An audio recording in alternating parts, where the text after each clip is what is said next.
Russia launched its war in Ukraine. A video went viral. Some believed it was of a young Ukrainian girl. It appeared to show the girl defiantly standing up to a Russian soldier, her new occupier, and it was powerful. Very quickly, it was shared across social media. 8-year Ukrainian girl confronts a Russian soldier telling him to go back to his country. Brave little girl confronts invading Putin's army. Hashtag defend Ukraine. This is courage, people wrote. But that wasn't a little Ukrainian girl confronting a Russian soldier. Fact-checkers and people who knew the girl quickly noted it was actually Ahad Tamimi, an 11-year-old Palestinian girl at the time. The footage was nearly 10 years old. Ahad Tamimi was confronting Israeli soldiers in the occupied West Bank in 2012, asking them to release her 15-year-old brother, who had just been arrested. The thing is, as soon as we found out the girl defiantly standing up to an occupying military was not Ukrainian, but Palestinian, the world looked away from what her plight might have been.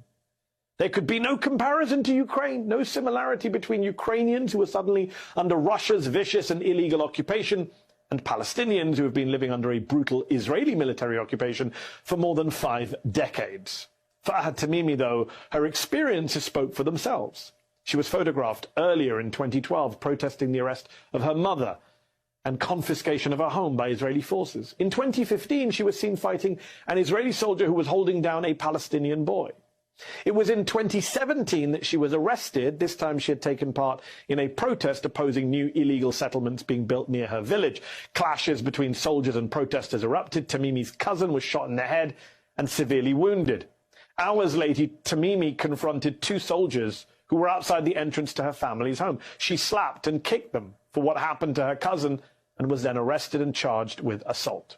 After pleading guilty to a few charges, she served 8 months in prison at just 16 years old. She managed to get her high school diploma while in prison and was released in 2018. For Palestinians, Ahad Tamimi quickly became a symbol of the resistance against the occupation, a child who fought back against a life overshadowed by foreign occupiers. In Israel, though, she and her family have, surprise, been denounced as terrorist sympathizers by some Israeli lawmakers. She's also been accused of being an actress staging these incidents, mockingly nicknamed Shirley Temper by pro-Israeli bloggers. Whatever you may think of her, based on the news and images you see, she's now out with a memoir to tell her own story in her own words.